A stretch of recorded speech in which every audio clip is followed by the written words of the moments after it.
people to be able to understand the significance and the impact of this bill on their own lives and the future of this country is the Fiscal Responsibility Act. And to their credit, they did in fact give a week or so of time to that discussion. So the issue is not that they did not necessarily adhere to our request. The fundamental problem is when you have a debate on the bill. Debate, yes. They seem to feel that we should not speak because if someone gets up, the leader of government business makes a statement of over 45 minutes on the bill, and I am just doing a preliminary overview of the conditions that we should be looking at in dealing with this bill. And by the time I tried to get into it, about 7, 8 minutes, they told me my time is almost up. And the speaker refused after someone spent 4 to 5 minutes reading aspects of the bill. And we thought it was extremely unfortunate, and therefore we felt it was necessary for us to have this forum and other forums of this nature. So I want to get into aspects of the bill because I know my other colleagues are anxiously wanting to do their own piece on the different aspects of what we plan to do here tonight. The fact is, we have to understand that as a country, that we are living in a very challenging times. That is not, I mean, we always hear those words, but the fact is, this is tough times, given the whole issue of the climate change in the world as a whole. And you see the impact here with the heat and so on, the fact that farmers are having tremendous problems coping to get any serious production going and so on. And then you have the problems in the world, which is affecting the energy problem with the wars in Europe, with Russia's invasion of Ukraine. And now the major problem in the Middle East, which we have not really seen the extent of it yet, because if the Gaza situation continues with the bombing and we see if this thing spread to other sections of the Middle East, we could be having serious problem with energy because a lot of our energy sources come from the Middle East and so on. It means that we have to realize that we have to internally get our act together, and therefore we must strengthen our resolve on how to deal with the fundamental issues confronting us. And therefore, so it seems that anything we do now, we must unite together and to deal with those problems. So we could be facing a serious issue with our tourism with what's taking place in the world. You haven't seen, as I say, we haven't seen the worst of it yet. But it has been proven that tourism is on the decline across the globe. Yeah, well, this is... And it's just a matter of time we feel the effects of it. Yes, and that's a fact. Well, I mentioned the energy, because everything you do have some aspect of energy cost in it. So the whole question of the CBI, the challenges that the CBI, we know what's happening now. For example, we heard the announcement by the CBI personnel that most of the successful applicants in CBI applications are from Russia, 90%. And do you know the war in Europe, Russia's and America's position with respect to Russia now? That's going to be a challenging thing. And therefore, the CBI could be threatened. So the main source of revenue that this country has been operating on, this government, for example, because they have no really major initiative as far as project and economic activity is concerned. So it means that we could be facing a lot of problems. And the issue of possible natural disasters coming up, facing us, economic and otherwise, with the climate change issue, it's a problem. So the many of the amendments that they came up with in the government and the parliament speaks to amending some acts that our government, in our period of service, did in fact put in place these acts, which helps us to manage the country properly. And we are given support from the regional and international community. And when it succeeded as it did, we got a lot of acclaim for for what we did. So they're now amending these acts and, of course, the initiatives that we took that made us reach the point, as they claimed, they made a pregnant treasury. Didn't come overnight, because when we went, we meant either a bottled treasury or empty treasury, and when we came in. So it means that we should be doing things to enhance resilience. Instead of that, we coming up with an act called fiscal resilience, which is in its actual performance. It is the complete opposite, because you're amending things that gave you strength to strengthen your resilience. And I want to point, as I go forward tonight, many of the rationale behind the points I just made as far as resilience concerned. So our government appear either to be blind, or it appears to be in denial of the fact that many of these amendments will certainly weaken our resilience as far as our country is concerned. I want to also address the issues of the Fiscal Amendment Act. We had a Fiscal Responsibility Act. And I find this government is continuously changing words to make it look as if it's their thing. Because this issue of fiscal resilience and as far as fiscal responsibility, these are words change. And I want to make the point. The Public Debt Management Act also. This is something that we put in place to help us to manage the debt of the country and so on. The Public Finance Amendment Bill also. They're all factors in there that can cause problems. And we have the licensing actors, which Sister or member, former Minister Pierre will be talking about later.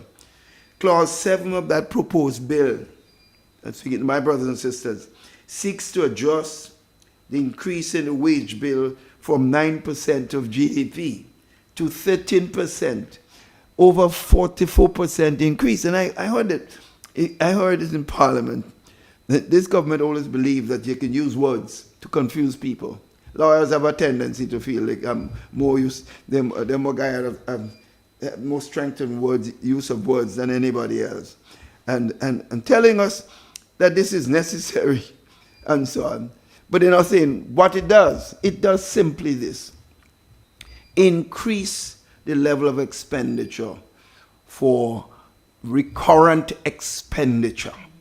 And that is a fact.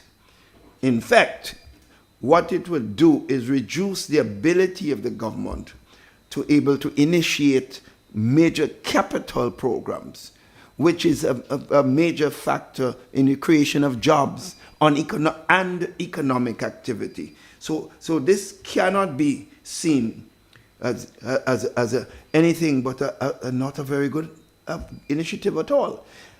And they're trying to give the impression it's something that they're doing which is causing this. This is done already and continuing.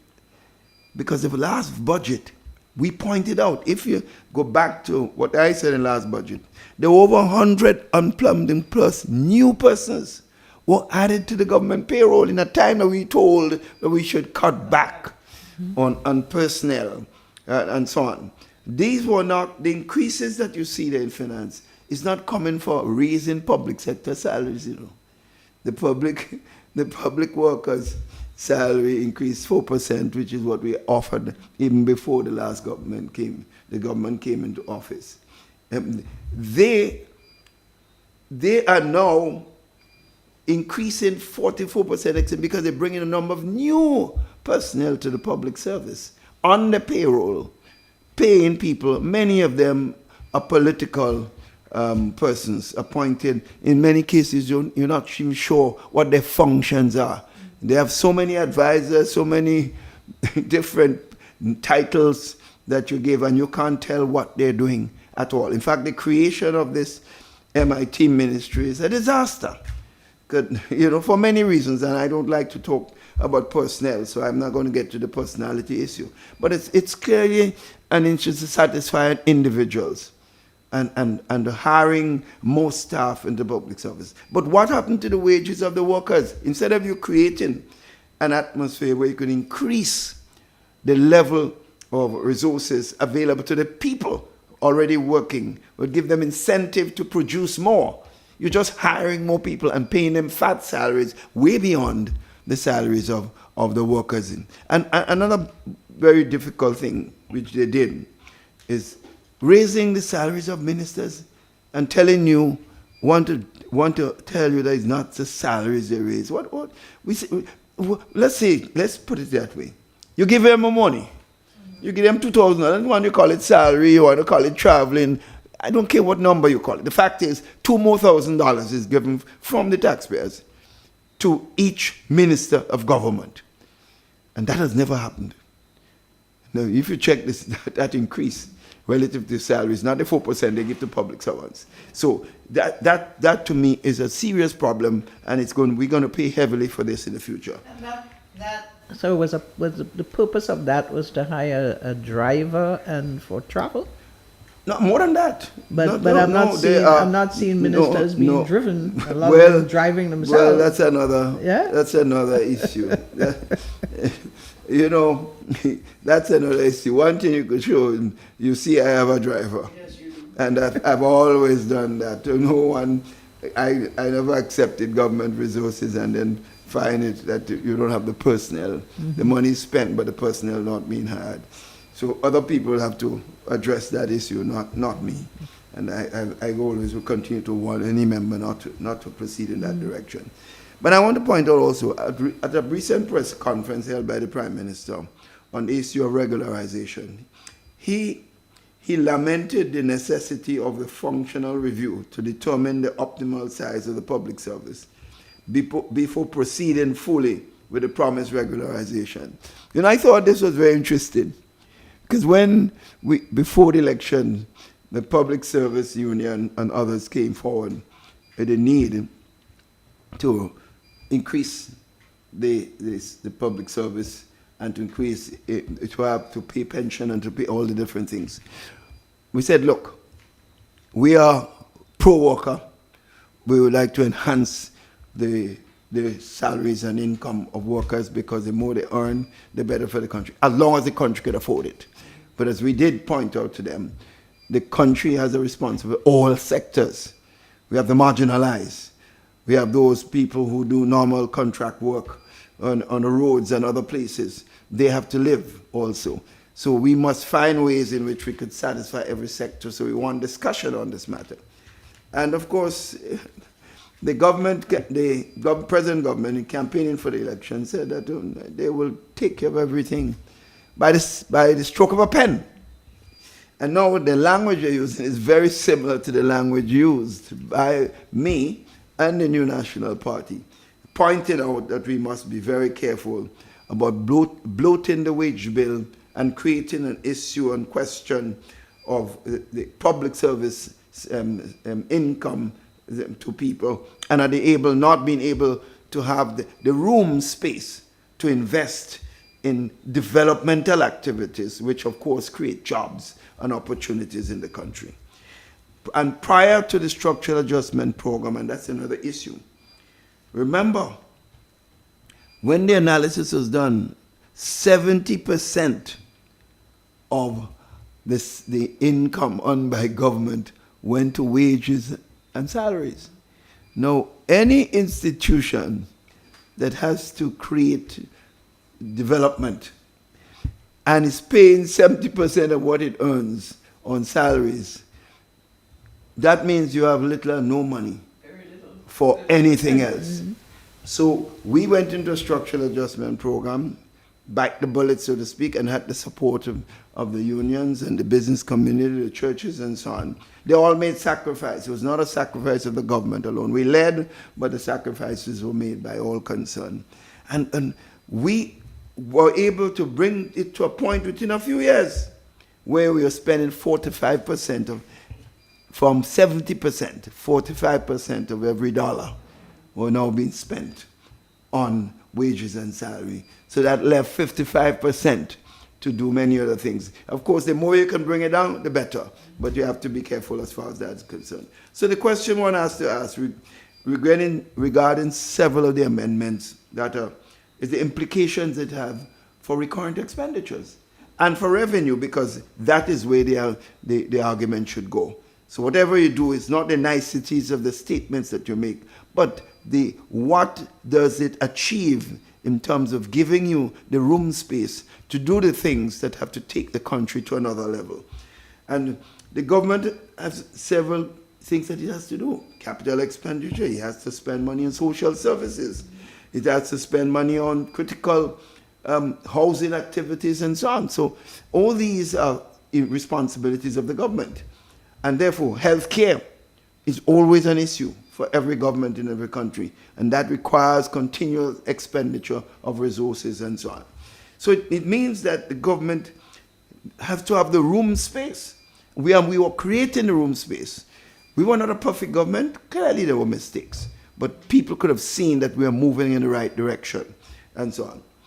And in the present government quest to satisfy a few, it has created a serious long-term problem. Because look at the issue of pension. I'm hearing people say that we didn't want to pay the pension. We were paying pension. It's a fact. What we were not doing is paying, as they had indicated, just pay a lump sum to everybody. And what is happening now? Those who are retiring now, they can't get any pension. So pension is a continuous... That's the retroactive issues that, yes, that right. came along. Yes. Pension is a continuous thing. It's not a one-off. Gratuity is a one-off to an individual, but pension is a continuous payment. So we are saying we need to look at this from that national perspective and not just the issue of one group of persons in the country as a whole. So these are some of the things that, in addition, we're making it clear. The government has to concentrate on the growth in the economy. How do you concentrate on growth? There must be savings to do so. And there must be incentive for the workers to produce. Because it's the productive sectors that earn us money. Yes, you get resources from taxes, but as the economy vibrates,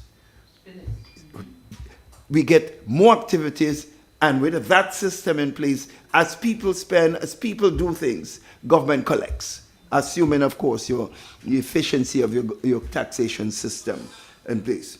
So our job is to create incentives for people to do things, to take risk. That's what government has to do. Our job also is to create a private sector type environment where people can feel that they can go off on their own and do things. Don't depend on government for supporting you on every single thing. That was how we saw things, and that works because more jobs are created, more development take place, and everyone wins in a situation like this. But Dr. I recall you being very, very much connecting with, especially the young people, as it relates to entrepreneurship, and so that they can be self-employed. They were trained via the Mani program in various skills and so on and so forth. But what we're seeing now is a sort of contracting of that entrepreneurship boom that took place, because you have small business people are now saying the economy is so tight on them that some of them are even saying that they have to shut their doors because they're not getting business. No, it is well known that there's a serious problem in the economic situation in the country. Anytime the economy stagnates, you got a problem. Because if people are not taking risk, if people are not investing, if people are not making profits, if people are not seeing room for new initiative, then your country stagnates. And how do you relate to our minister telling us that the unemployment rate is dropping? How do you relate to the sad thing is that this present government, many of its ministers believe that if they say something, people have to believe it. They seem to have no respect for the intelligence of the Grenadian people. Because to tell anyone who walks around any part of this country, where you used to see activities buzzing all over, some shops where you normally see the guys lying in and playing cards, playing dominoes and doing things and spending a few dollars in an afternoon, especially on a weekend. Even at the end of the month, when you pass certain places that used to be buzzing, you see little and nothing happening. You talk to the shopkeeper, he tells you things are dead. You talk to the small store owners, whether it's the Indian stores or whoever, they tell you that they're making hardly anything at all. You talk to the hairdressers, you talk to the barbers, people, you know, when things tight, the lady's not going in and spend the last $2 they are fixing their hair. They're fixing the nails, the barber, you know, and so on. People are going to find all sorts of innovative ways to save that few dollars. So there is clearly a serious problem. So the only person might be saying, truthfully, so things are nice, is those in government that got $2,000 increase and are traveling all over the world and getting the per diem and heaven knows what's happening there and so on and living nice and so on. They're living very nice. So I agree, they are doing well, but the people as a whole are really having serious problem coping with their economic situation as the country as a whole. I want to ask you this at this juncture. The lack of capital investment taking place. We're not seeing any major projects. What we're seeing, 18 months is a long time for any government to be in office. We're seeing the planting of flowers and the marking of the streets in black and white and the turning on of the lights and so on and so forth. But people are hoping to see something much more tangible. Well, the ministers are traveling. People are traveling. Usually when we travel, ministers show rationale for the travel and they show what they're going through. And when they come back, they report the success of the trip in the context of what developmental activities or whether educational opportunities, you know, maybe scholarships are going, maybe issues related to business development or new projects coming, new business activities coming. You hear nothing when they come back. All you know is big delegations are traveling and of course using the taxpayers' resources and they're traveling to the countries that are very far off, which costs an enormous amount of money, and traveling first class in many cases. So the taxpayers' resources are being spent, but you're not seeing the benefit of the expenditure that we see that are being incurred on behalf of the taxpayers. So we have a serious problem. Mm-hmm. The young people clearly have been frustrated because many of them voted for the government and many of them expressing shock as a level of lack of care, lack of empathy. And that's something I see happening in this government. There seems to be no understanding that things are tight. They seem to understanding that the people outside, they are hurting. They're doing well, and therefore everybody, based on their doing well, should feel well too. And this is quite frightening. To give you an example of what I think is really a clear understanding of this greenness of this government, a lack of experience, a lack of empathy. In a time that everybody hurting, all you're doing is gala hunting all over the place. Fet, only fet. So you want $7.5 million to spend on a national celebration? While people are hungry, they can't find jobs. While people are there, not able to feed their kids, not able to send them to school, not able to buy basic meal, and you are just traveling and you are spending money on all sorts of frills that people could do without, and so on.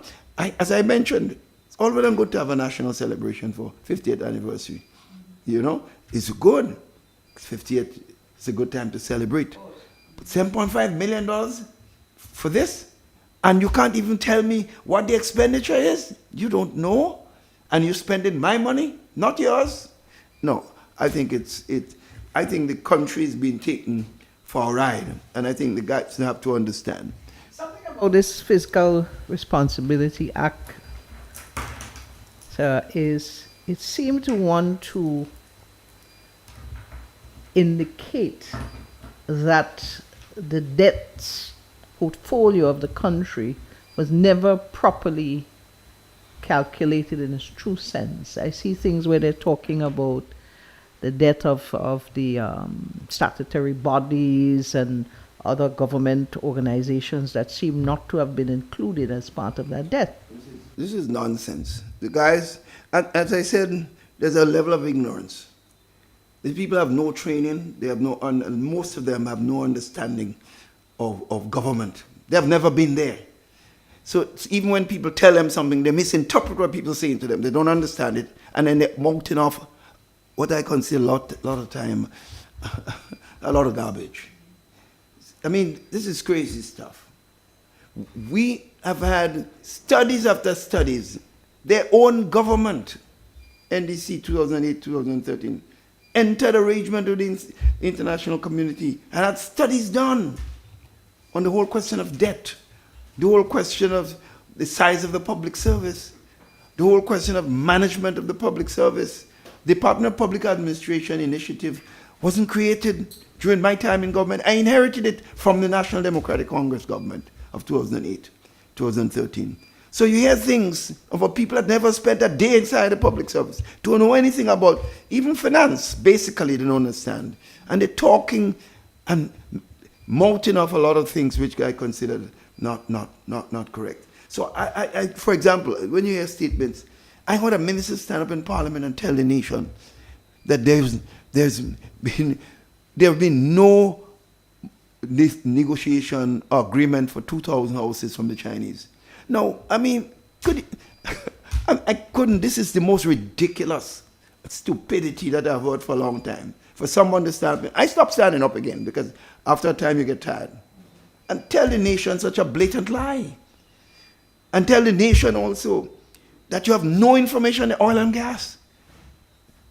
And as if Keith Mitchell and Boyne and others were in a trance doing all kinds of crazy stuff when all sorts of data is available. So something is fundamentally wrong.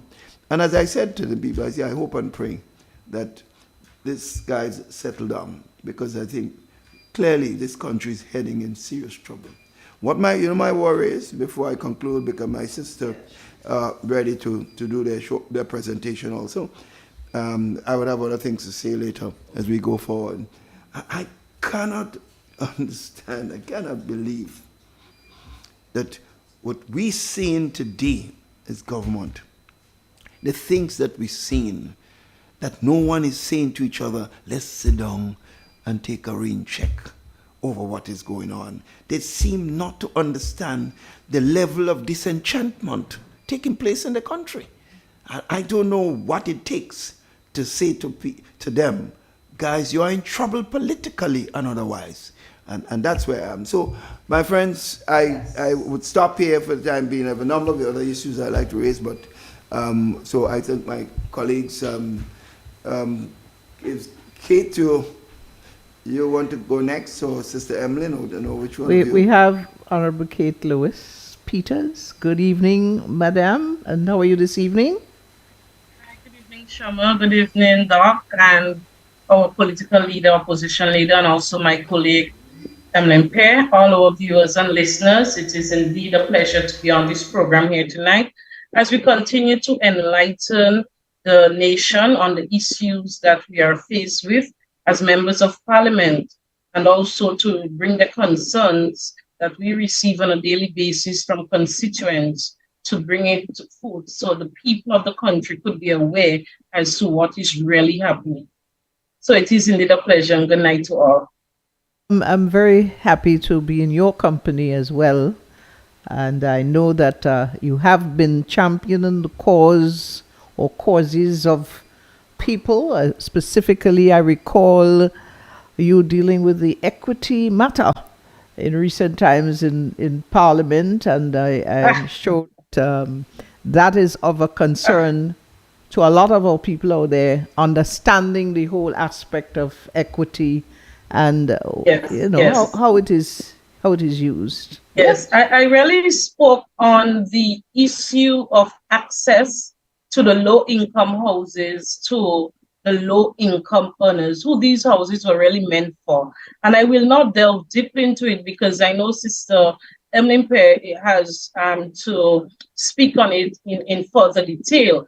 But the matter I raised was simply the matter of having access.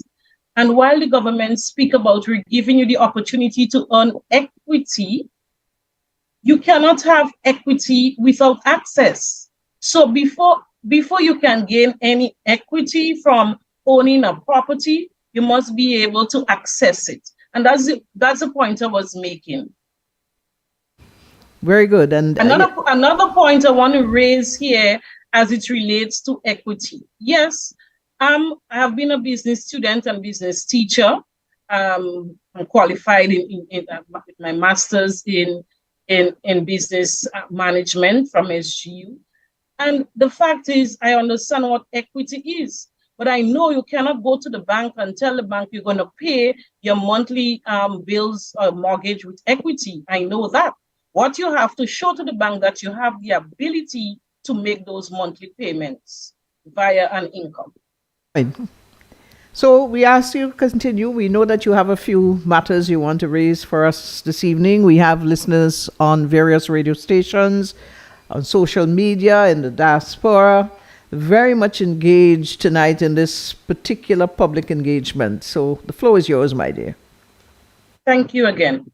At the last sitting of Parliament, I raised concerns about the public debt management bill that was put forward. The public debt management, as we all know, is the government strategies that they will use to borrow and to service their debts, while at the same time maintaining fiscal sustainability. What was alarming is the changes in the definitions put forward. So we had a change in the definition of the public-private partnership, PPP, as we call them. This was established in 2015 in consultation with social, regional, and international partners, and a clear definition for PPPs were also established. And it is stated in the policy document, a long-term contract between a private party and government to manage projects and associated services, where the private party will bear a significant percent of the risk. However, in the document proposed, altering the meaning of PPPs, they have removed the risk to be borne by the private party in any project that government is going to engage themselves in the PPP agreement. So that was a concern for us because the policy document clearly states that the private party would bear that significant amount of risk. That has been removed. Also, we are seeing that approval of such projects, PPPs, are done by a mere cabinet approval. Remember, cabinet approves documents and it is not made public. The discussions of what happened is not made public. Oh, and these partnerships, PPPs, only require a mere cabinet approval for it to continue. And that is a concern for us because if you're removing the risk from the private party, it means that the greater responsibility and the contingent liability has to be borne by the state.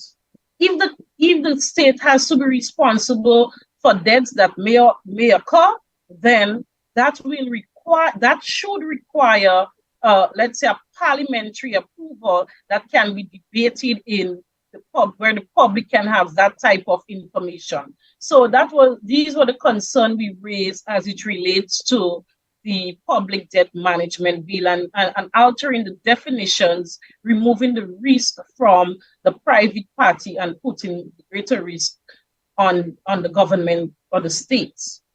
So that's one of the issues. Secondly, being involved in youth development for many years, being passionate about youth, I'm concerned. I'm seriously concerned about what is happening for our young people. A matter of fact, I should say, what is not happening. So government campaign that the programs and projects that our administration had in place for them lack innovation, lack sustainability. However, what is happening now, we have not seen any new sustainable initiative by this government. Almost 2 years later, you complain that what was there for our young people before was insufficient, lack sustainability and innovation. However, almost 2 years in, you have not implemented or initiated any project for the vast majority of young people.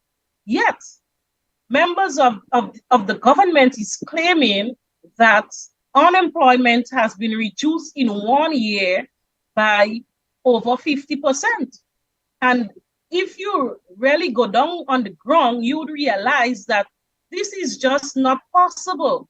Because what we have seen in the last year, many young people lost their jobs. They lost it because they were sent home in some cases. Businesses closed, so they lost their jobs. And recently, we had over 800 students graduating from TAMCC. No initiative directed towards our youth. But we were not surprised. I've spoken about it before. When government made a decision to cut the budget for youth development, youth investment, it is what has happened this year was evident because of the cuts in the budgetary allocation for youth projects. So we had a series of programs ongoing. The Empower program for young men. After the batch that the government made graduated, that was it. We have not seen an intake of a new batch. No, we did not see a new program to replace it. So what happened there? Young men are just there on the blocks looking for hope. We had a Youth Bees project, a program where young entrepreneurs were given opportunities to receive grants or loans in order to start small businesses or to continue the businesses that they already had. We have not heard anything about that. We had a Youth Bee Support Center in St. Mark. We also had one in St. David at the Beaton Community Center, 95% completed just before the election. Nothing happened thereafter, 18 months later. So no support for young entrepreneurs, no direct support for these people. Okay, some of them benefited from the CES program that government made there.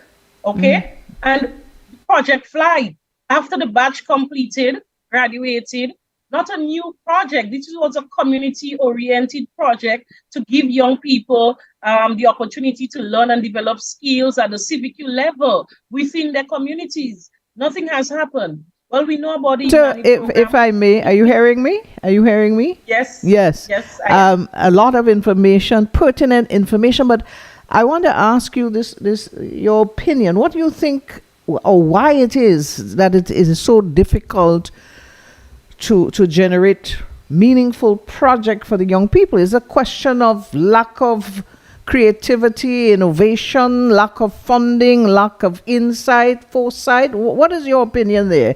Because this is a serious concern. You have created and expressed so many different programs that were working and providing hope, yes, and prosperity to the young people. Now it's all so gone, I already, or going, and yes, there's nothing and to come. What's happening there?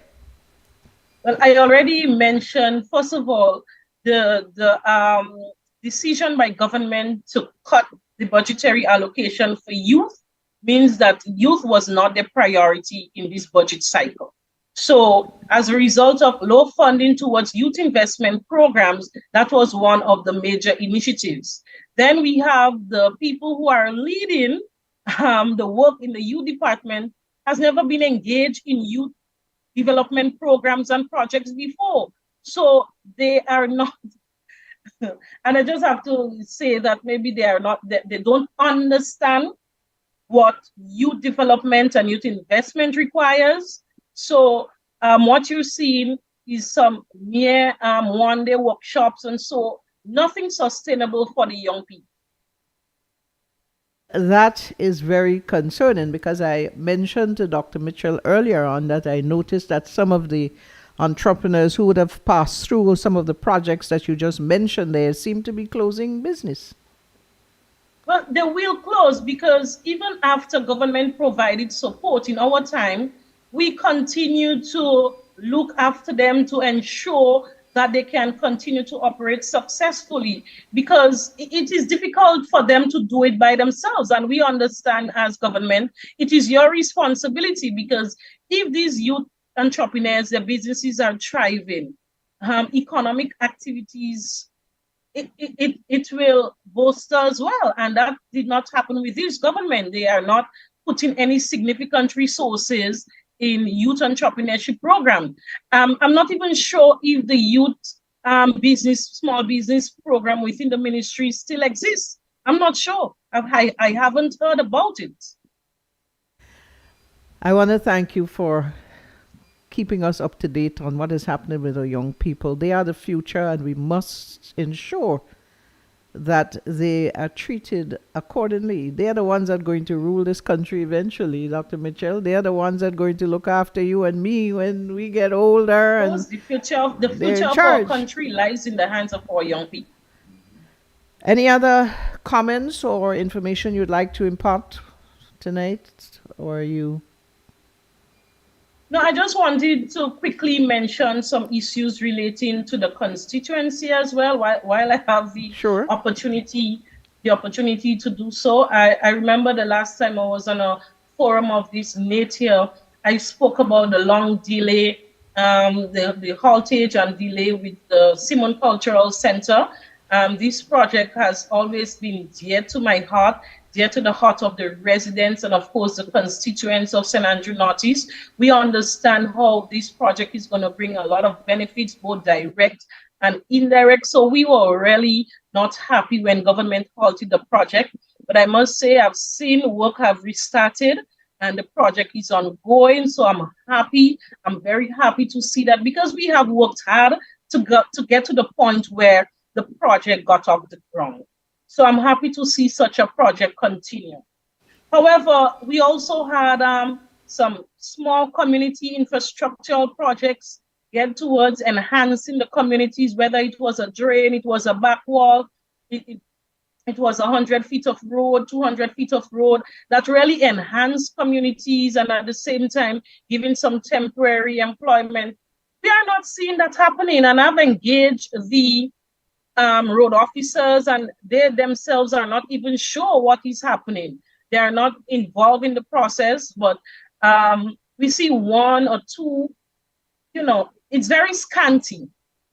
But the level at which these community infrastructural projects took place is not happening. And as a result of that, the economic activities within communities have dropped by a big margin. And it's evident. It's evident by the amount of cries and complaints and the issues, the problems our people at the constituency are faced with now.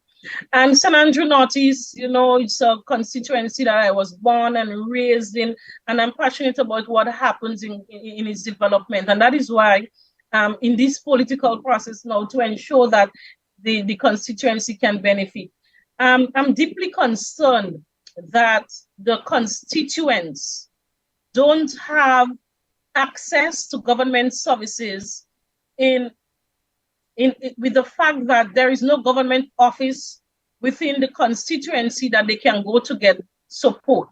Yes, my parliamentary office is there. It's open daily, and they come there seeking assistance. But unfortunately, we have to keep explaining to them that the office is open mainly as a rubber stamp, mainly because it's just a constitutional arrangement, but nothing happens there.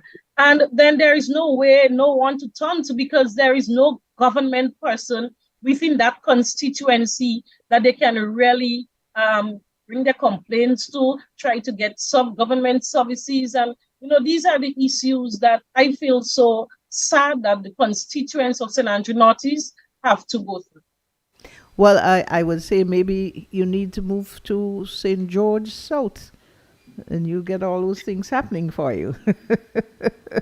I will remain where I am and continue to fight for our people. Very good, great, wonderful. So we're gonna switch over to Honorable Emlyn Pear this time. I know that she's been with us for a while, and get some.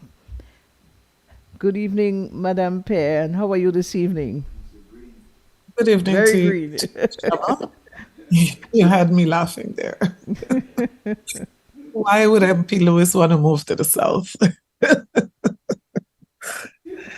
evening to you. Good evening to all of your listeners and your viewers. And, it's really a pleasure for me to be on tonight. And I know that, if I may say, you have been in the vineyard for a very long time. You have experienced many eras of parliamentary procedures, and you're now in a position, together with Dr. Mitchell and your colleagues, that seem to be rather, if I may use the word, for want of a better word, very troubling. Definitely, Shama. Frightening. It's frightening. Yeah. It is an uphill task, it would appear to be, when you listen to Parliament now. And even if I reflect on time gone by when there was an opposition in Parliament, I never really saw that sort of seemingly disregard to the opposition members. How are you coping, though? It is a challenge. I see, actually see the level of disrespect, and I call it that because it can be described no other way, particularly meted out at the leader of the opposition, who I consider to be somebody that this parliament can learn so much from. I've seen him make special efforts many times to explain things, to point out the correct ways that some things should be done. And the level of disrespect, even when he speaks, it's rather unfortunate. And as I've said before, we have to be very concerned about what legacy we're creating for generations to come. What do we want our parliament to look like? And it's something I'm very, very uncomfortable with. People sucking their teeth, when somebody is speaking, and, that level of disrespect. I'm fearful about our future and the future of our parliament. But not just that, there is obviously a deliberate attempt to silence the opposition. And I have had the opportunity to serve in government when we had persons on the opposition like Honorable Chester Humphrey, Honorable Keith Clouden, Honorable Ali Gale. These are the people that we had to stand up against. I mean, they were strong debaters, but the level of respect that was demonstrated, even if they were very I would say aggressive in their presentation. I remember Honorable Chester Humphrey used to push the chair aside, and he was very flamboyant in his presentation, but very respectful, very, very respectful. And the content of their debate was extremely, very, very, very colorful. But not just colorful in terms of the presentation, but the depth of what they were presenting. And I feel very strongly that we don't have to agree on both sides of the floor, but we can be respectful to each other, and we can give persons an opportunity to express themselves. Not because I share a different opinion to you means that what I'm saying is incorrect. It doesn't mean that I'm stupid either. And I remember last Parliament, it was the budget debate, I believe. And after my presentation, I sat down, and the member that came after me made a statement that more or less implied that people who spoke before were stupid, And I really, really, really do believe that in this country, and not just in the parliament, in this country in general, we have to have a greater appreciation for the opinions and the views of people. Because if we continue to encourage an environment where only what I'm saying is right, and nobody else is entitled to another view or another opinion, we are in for a lot of problems in the future. We already seen the results of those kind of attitude, those kind of views, the tolerance of our children, the tolerance of our adults. We have to be more tolerant as it relates to people's personal opinions on matters. Well said, well said. I'm sure that there are certain areas that you want to speak on tonight in this public engagement. We have a lot of listeners out there, who are yearning for good information, pertinent information that can help them to think differently and make informed decisions. So let's hear from you. So I'm very happy for the opportunity. The last sitting of Parliament, I had a foot injury and was unable to attend. And so there are a few things I wish I had the opportunity to share on. But I know that there was a request for me to explain a little more the License Act that was passed recently in Parliament. And we do have some concern about this. And I just want to explain a bit what specifically the government sought to do, which we actually supported, but with some concerns. So what the government would have brought to the table, which is a fact, that lawyers, prior to the passage of that bill, were paying an annual license fee of $1,000. And they were also paying a practicing certificate fee that ranged from $250 to $750. So those were things that were actually approved by the previous administration, right? Now, the lawyers obviously would have complained about the amount of fees that they have to pay, inclusive of other fees that had nothing to do with government. So in other words, a lawyer who was practicing for less than 5 years, for example, was previously paying $1,250 or would have had to pay that. Let us take a lawyer that was practicing for more than 16 years. That lawyer would have had to pay $1,750. So what the government was asking us to support in Parliament recently is to remove $1,000 from the fees that the lawyers would have to pay, and only to allow them to pay fees between $250 and $750. In other words, a lawyer who just started less than 5 years, they will only have to pay $250.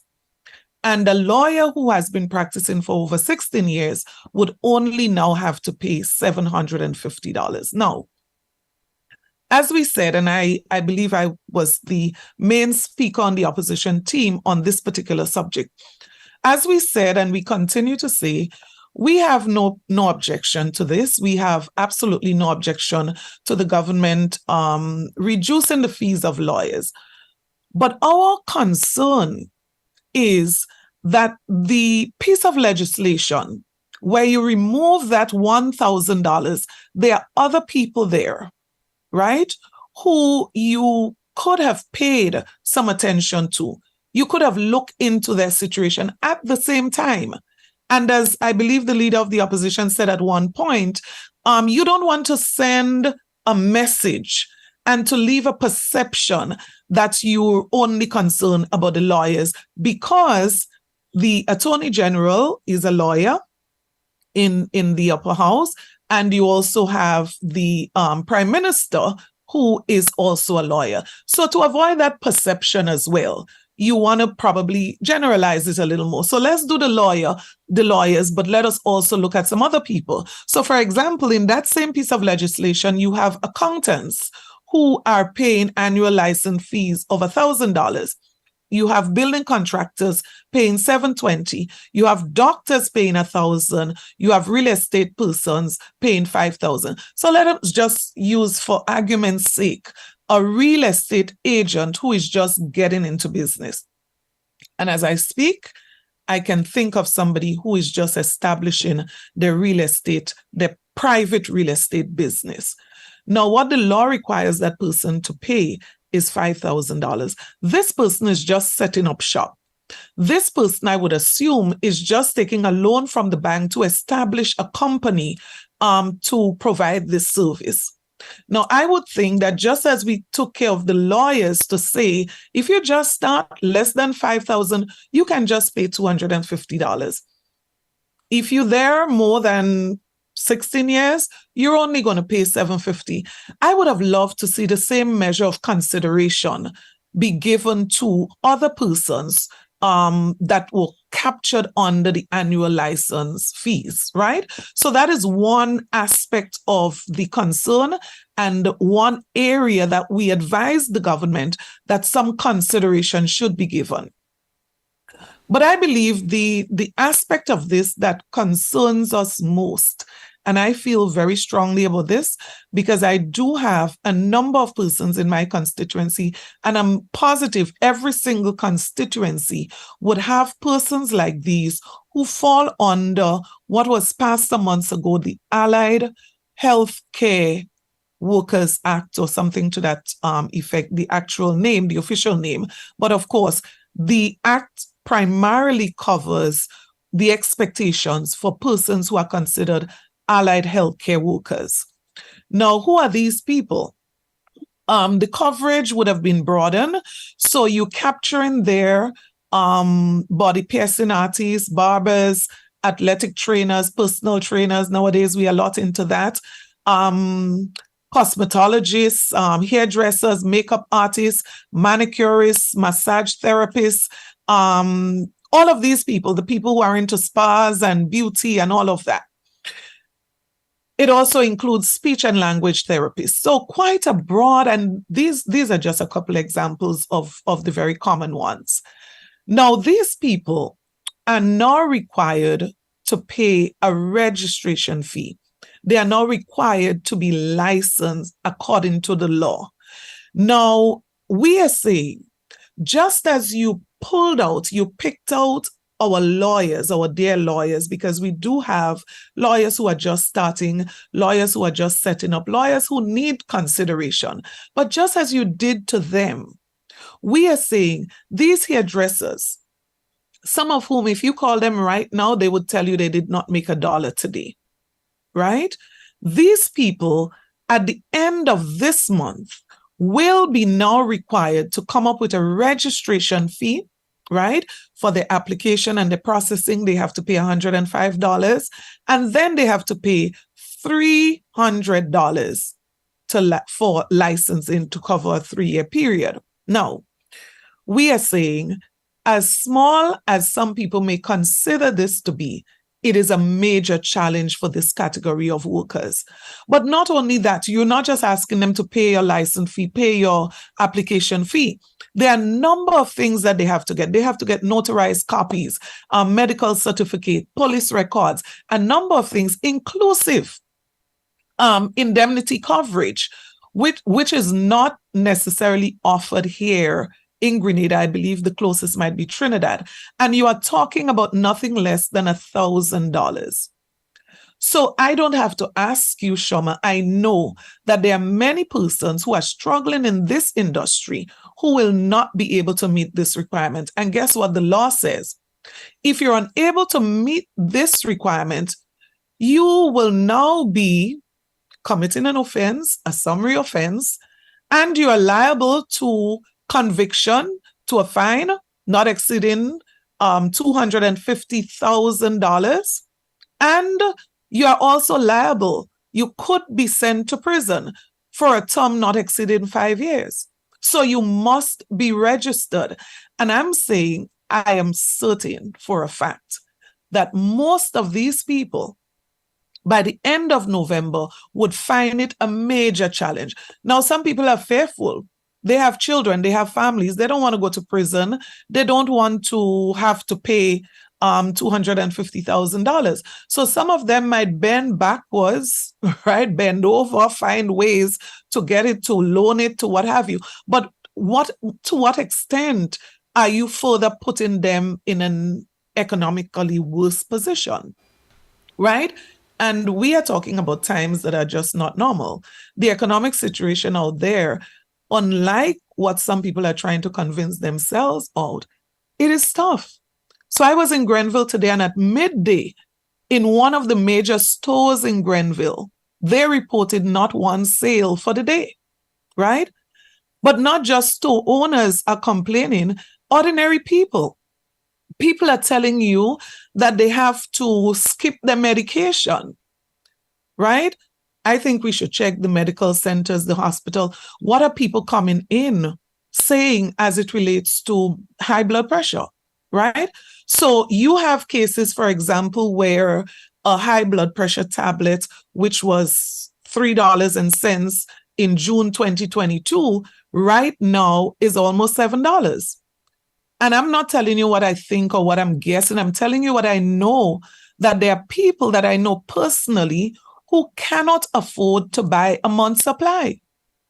So they would say to you, I am skipping a few days hoping that nothing happens, right? Goodness. So I'm saying that in the context of this piece of legislation, where these people who are already struggling in their business, struggling to make their own personal ends meet, they are now required to do this and to come up with these resources. We're talking over $2,000, I'm sure.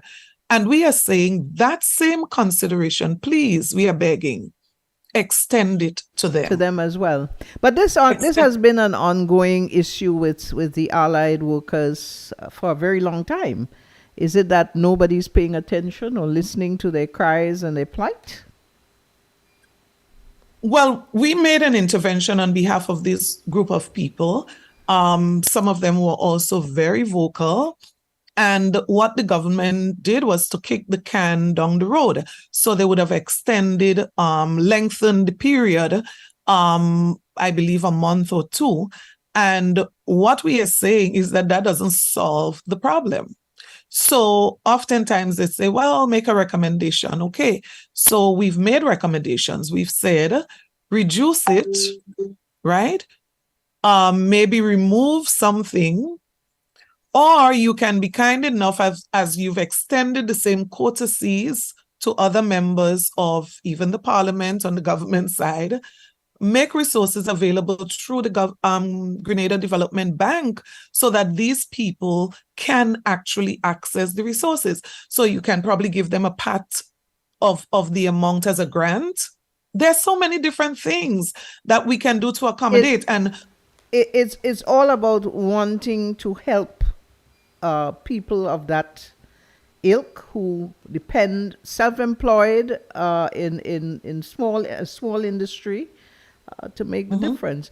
But time is catching up to us, and I know that you have some matters you want to raise as it relates to the housing situation, and we'd like for you to explore that now with us, please. Right. So I'll just quickly mention, as it relates to housing, we are extremely concerned about this current situation. And we believe that this situation could have been avoided. And we believe that the government still needs to go back to review its decision policy position on this particular matter. Let us consider one, that these houses are indeed a gift from the government and people of the People's Republic of China. It is a gift to the people of Grenada, Carriacou, and Petite Martinique. And it considered the fact that housing is a basic need, right? I want us to go back and to remember. It also is against the backdrop that our former Prime Minister and former Minister for Foreign Affairs did go through lengths to negotiate the terms of this gift that we were receiving. So why it was so necessary? Who will benefit? Why should you help us with so many units, right? The previous government had a policy position of who should benefit from these houses. And that was in keeping with the negotiations held with the People's Republic of China. So the policy position was that it would target persons in the low income category. And when we say low income, we specifically noted people receiving $1,200 and less, inclusive of people who were unemployed and very vulnerable, particularly women.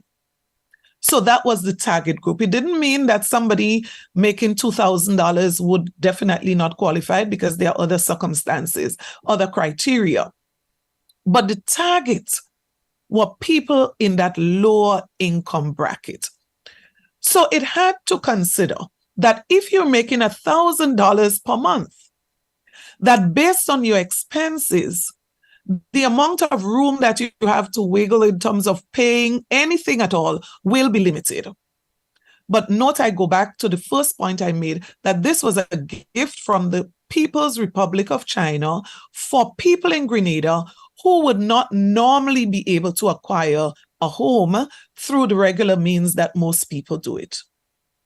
So these people, based on the new strategy, the new policy of the government, many of them are now left in a situation where they will not qualify. And this is just a fact. And going back to the point that my colleague would have made, Honorable Kate Lewis-Peters, a lecture on equity does not help. What I heard was Equity 101. That does not help. Because at the end of the day, there are some issues that equity is not addressing. There are some issues that equity cannot address. And that is where our concern. So we are not so much concerned about equity, because that's after the fact. After you would have received and moved into your home, then we can talk about equity. But let us talk now, before equity becomes a conversation, right? And so I want to just mention a few things that is really concerning about this particular situation. And we are pleading with the government to go back to revisit the original plan for the distribution of these houses, right? I hear and I totally understand that, yes, you do have some people who are not paying as they were supposed to pay, but I don't think for that you must now punish the people who need these homes. I really don't think that that is the response to people not meeting their commitment. You find a way to work with them. This is a gift, I'm repeating this, is a gift from the People's Republic of China for people in Grenada who are in need of it, right? So on the list that is provided to the Housing Authority, there should not be anybody on that list who already own a home. There should not be anybody on that list who is not currently living in Grenada. And I challenge, let us review that list. Let us review that list. Now, I've heard a lot said about the government and its arrangement with the financial institutions in Grenada. And when you listen to it, it sounds so easy. We've already set this up with the financial institution. All you have to do is walk in and access. It sounds like a nice advertisement, right? Shama, to date, I know for a fact, right? And anything I say is because I've researched it. The government of Grenada has not signed an MOU with any financial institution in Grenada as it relates to all these terms and conditions that they're speaking on behalf of these institutions. Now, these institutions are not statutory bodies. They are not government-owned facilities. And so you can't dictate to them that they have to give an interest rate of maximum 5%. You can't. You can't say it's going to be between 3 and 5 either, because there's a board that governs most of these institutions, right? And I'm taking out the GDB there for a minute because I want to speak to that specifically. So you can't come to tell us that the loan interest or the interest rate will be between X and Y when you have not yet finalized that with the institution. So if you have a meeting with a group of people and you tell them that is what you would like to have, doesn't mean that you've agreed with them that is what they would give. And so, we are big people. We are supposed to be experienced people that are supposed to know better, right? So I'm saying to us that up till today, there is no agreement between the government of Grenada and any financial institution in writing that this is the rate that is going to be given for these persons who are seeking to acquire a unit. As a matter of fact, you walk into all of these financial institutions and you ask them individually, what is the interest rate that you are going to charge for one of these units? And I guarantee you, you are going to get different rates, some as high as 7%. I guarantee you that. As a matter of fact, if you walk into the Grenada Development Bank owned by the government of Grenada, you go tomorrow morning and tell somebody in there that you came because you are ready to purchase a house that is being sold by the Grenada Housing Authority, I guarantee you that they are going to tell you they're not ready for you. Because as of today, the response is, we are taking your name, your contact number, your email address, every information we can get on you, and we are going to get back to you when we are ready. So I am making this point tonight, Shoma, to say that this is a very important project. But I'm very concerned about what I'm seeing rolled out and how we are shifting very far from the original intention as it relates to this particular project. But I also want to mention this. You go to some institutions that are listed, and you would find that an institution would tell you, for example, you cannot qualify if you don't have life insurance. And I can guarantee you that you're going to find an institution that is going to tell you it must be approximately $100,000. I'm also guaranteeing you, Shoma, that if you walk into one of our institutions tomorrow, somebody is going to tell you, no, up to 30 years, this is crazy. We can't guarantee you any fixed term up to 30 years. We can tell you what you're going to pay based on the level of risk that this is going to be to us. I also guarantee you that some institution is going to tell you, Shoma, that based on your income and how stable that is, how reliable it is for us as an institution that is into making profits, we cannot do any business of that sort with you. You're a contract worker. How do we know in the next 5 years that you are not going to be out of a job? So we are selling this thing like it is so easy. It is so easy to qualify. But I am concerned, what about the lady who is selling consistently every day in Grenville and really needs a home? But she does not have the required document that a financial institution is going to ask her for. She knows that she could make it. She knows that she will pay, but she is not able to meet all of the requirements that they're asking. But worse yet, what about the person who is employed today making over $1,200? Let's say, for argument's sake, $2,000. And within a year, they end up in a situation where they are now unemployed, unable to pay. The interest is accumulating. The question is, what happens to that unit? Based on the current situation as of today, because I just told you there is no MOU between the government and any financial institution as it relates to the direction of this. So it means that as of today, the financial institution is going to have to take that unit back. They would we also have to take into consideration that any financial institution would look at the resaleable value of a property, and you're dealing with units that would be very difficult. Taking back is one, and that will be a consideration from the financial institution, whether I'm able to sell that property if I repossess it from you who hasn't been paying. That is also a consideration. And once you get into this sort of condominium type arrangement, it becomes twice as difficult to find a buyer, so you have that consideration as well. So that is a major consideration. But I deal with people. So I'm not even seeing that far yet. What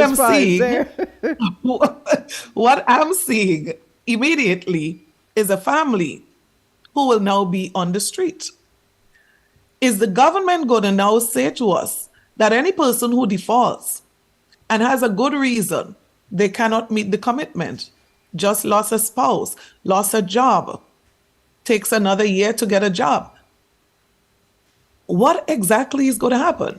They would definitely be out in the wilderness. All we can say right now is what the banks or the credit unions or the financial institution would do. They have to recover their monies. And it is only through this now I'm understanding more why financial institutions don't like giving loans to churches. Any final comment from you, Madam Pear? We're about to. I would just say this. I really hope that this is reconsidered. I really hope that this is reconsidered. I really hope that we would even reconsider the list of persons that have already been approved. Are these people meeting the criteria of needing a home? Are these people meeting the criteria of low income? Are we very comfortable about that? And are we promoting this in such a way that we may be misleading many people to think that this thing is so easy?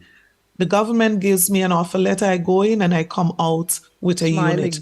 I'm extremely concerned. Thank you very much for your delivery here. Very pertinent. And I do hope that those who are very much directly involved in this whole process really understand the real meat of this matter. Yeah? We are going to go back to the opposition leader, Dr. Mitchell. First of all, let me say, I just wanted to add a few points on the resilient bill that I didn't get an opportunity so far. There's a clause in that bill that talks about a reduction of the primary balance from 3.5% to 1.5%. Yes. The primary balance really is a key variable in any serious discussion of economic activity as it relates to development, because that is the area where savings will be obtained to do the development activities and to create to create jobs, right? That is the key area. So we had it at 3.5%, and that was after discussion and thorough analysis with our international partners. And that resulted in, because of the savings that we had and showed that we are ready to make the sacrifices, they were able to help us to get soft loans through IDA and so on. And the soft loans you're talking about, where we get a $20 million, 10-year grace, you don't have to pay a penny in 10 years. 0.75% and 40 years to repay.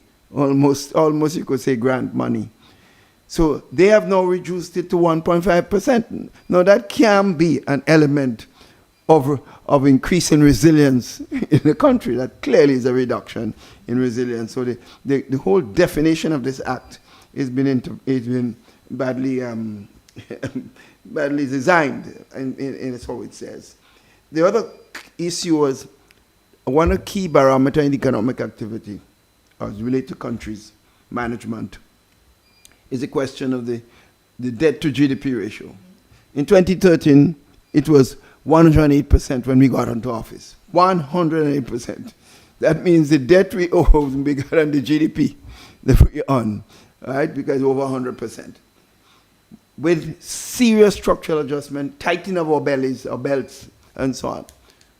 Within 2019, doing all the responsibility we have, creating jobs, sending 600-700 gangs out on the road during Christmas time, holiday time, and so on for weeks, and so on. We're able to bring it down to 58%. It only increased during COVID because, as you know, COVID, no serious economic activity, had to borrow. So it increased up to 60% and so on. So we were managing the country's affairs in a serious way.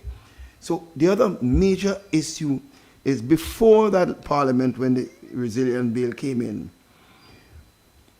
when we were in government, we had what you call, we had agreed with the international community and ourselves, we agreed that 40% of the receipts of the CBI will go into a contingency fund, because with climate change, with disaster possibilities, and I know what it is, because when Ivan hit, we had no money. We had to be begging everybody. And they told us, look, in future, you guys need to factor in something in savings so that in case, because it's coming. So they went into Parliament and reduced it to 10% in a time that you're almost certain that you're going to have to face some form of disaster. That cannot be increasing resilience, economic resilience, as far as and financial resilience in the country. So every step they make, they use nice words, as my former minister Pierre was making statements a while ago, articulating, very articulately so, and point out the words don't match the actual results. And people would always tell us we are bramblers when we just say things. It sounds nice and nothing happens, and so on. So we were doing what we have to do as far as this area of development was concerned. So it is clear to me that we were managing this country and we are doing things. And that's why jobs are being created and we're on the right path. And that's why the acclaim all outside, regionally, internationally, was positive for the government. Another area of concern I wanted to raise, and Sister Kate Lewis was making the point about PPP, this definition of the public-private partnership. I am concerned about this because I knew what happened in 2000, in 1995, 1996, when Grenlec was sold. Not sold, it was given away by an NDC government. And you saw how much money we had to pay to get it back. And the Grenlec, the one electricity company is like a national asset. It's a national security asset. We now have that back. But the now present Prime Minister, as soon as he won the election, he announced that he's going to be selling Grenlec, as if Grenlec is an asset for his pocket. This is a people's asset. This is a national security asset. But before he understands government, never having been one day in government, he announces. And maybe he has promised somebody already. But that PPP definition, changing the definition, worries me. Are we going to be saying the sale of Grenlec to another foreign entity? Well, I wouldn't even say foreign, an entity. A giveaway again, after we spend so much money to acquire the company once again? Are we going to see the sale of a marketing board, which is an essential ingredient? Because I had agreed with the government, and our government, this government, there were things that are fundamentally flawed in the marketing board over the years.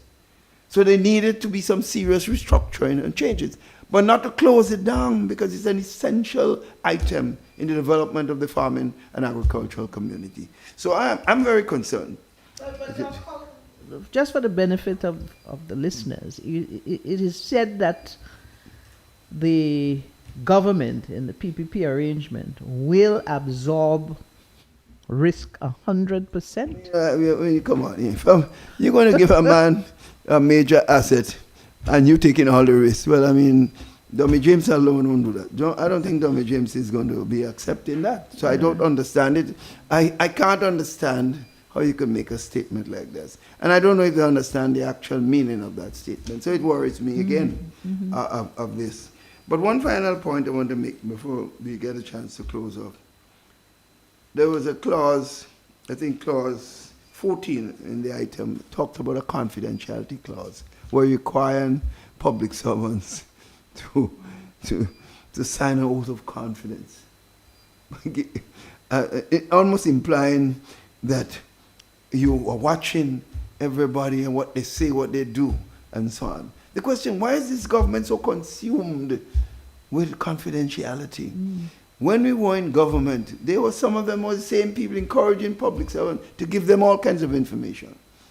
We don't think that's necessarily right, but putting a clause and making people sign into something worries me. And it tells me as if we're living in some sort of revolutionary period or some sort of Tantamakut period where you have to worry about who's watching and who's closing, who's seeing wherever you go and so on. I'm concerned about that, and I think the government needs to take a close look at this and to do something about this. Stop that, because I don't think it's sending the right message, and our public and the people as a whole do not like it. I hear serious concern. I know there are public servants who have been called in before the Public Service Commission asking them, here you're giving away information. I mean, this is what the role of a Public Service Commission is. But because maybe the people there are put there for a particular reason, and maybe party members for what they are, and this also total consumed with this confidentiality on this information leaking is a worrying thing, because it tells me something. If you're doing right, you don't need to be worried that much. If what we do in government is the people's business, and so you should not be so concerned. Yes, there are certain things that should not be in the street, and people should know there is. But there are, in fact, accountability clause in the public service rules. There was no need for additional things to be done. So I wanted to mention this, but I also wanted to say before we close, what we did here tonight is important, and I want to congratulate and thank my two colleagues, Sister Kate Lewis, in our presentation on the debt issue, and of course on the several issues that she mentioned.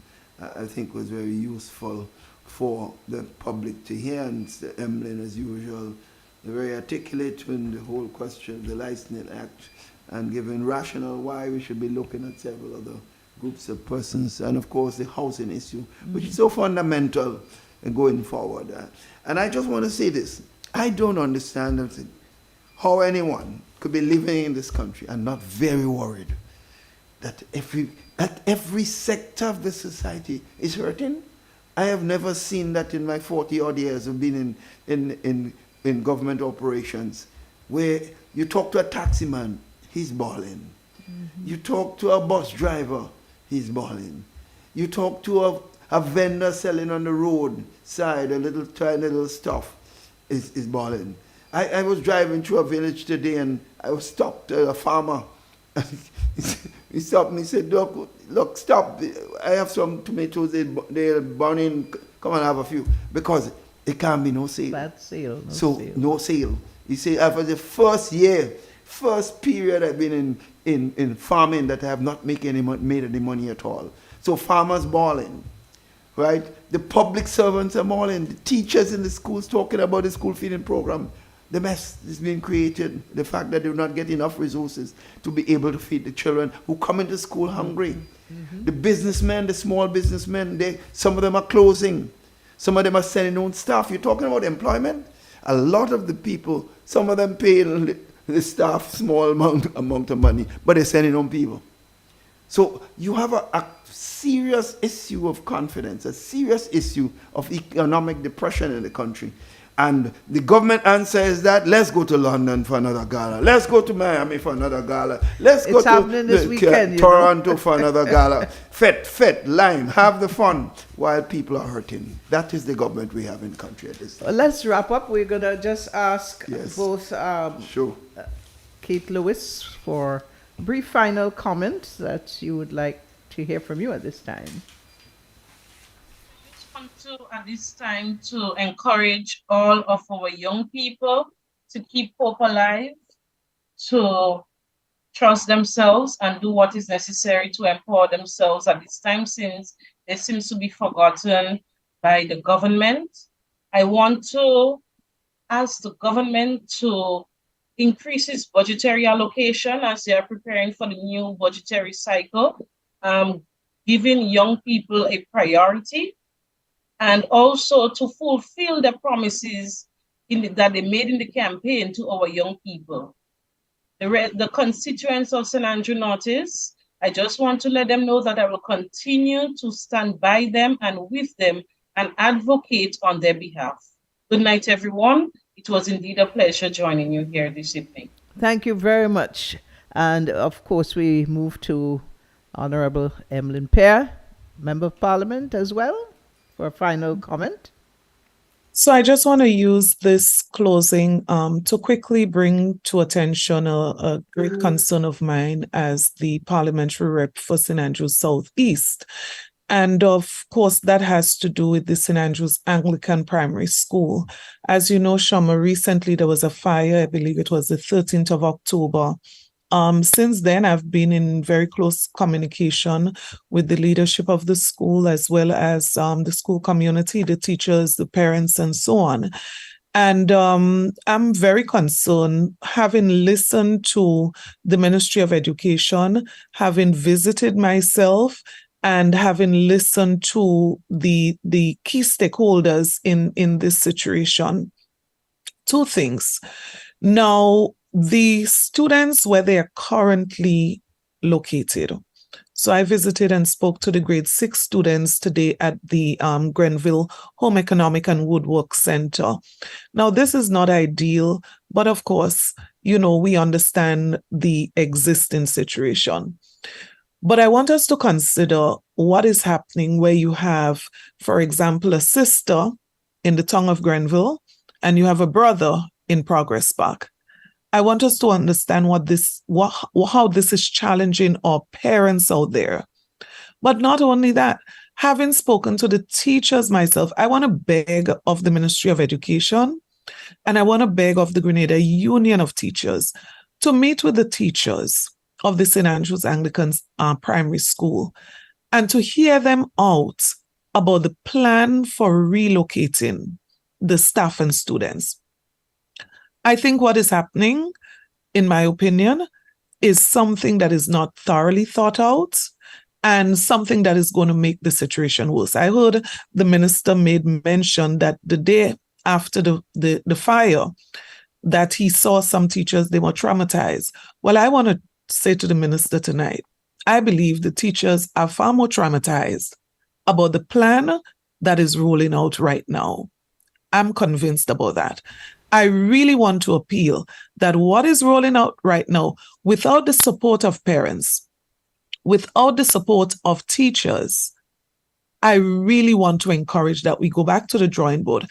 Now, I saw students today sitting in the sun, some under the pavilion, in the hot sun, and you have buildings that are not damaged, that could be occupied by teachers. Teachers are begging to resume their classes in a more comfortable. So imagine the buildings that are closed are more comfortable than where they are now. Shama, the current condition and where they are going, I'm not sure it's going to be even better than what it is now. So I've seen this before. And immediately Intercall at Progress Park comes back to mind. We've lost about 2 weeks, and I'm certain without a shadow of a doubt that within 2 weeks, we could have reconstructed that building. Within 2 weeks, we could have repaired the slightly damaged building, and we could have had the students back. Now, talking about cost, I understand that one of the issues is cost. Well, I cannot refer to cost in this situation when we are about to spend $7 million to celebrate independence for a whole year.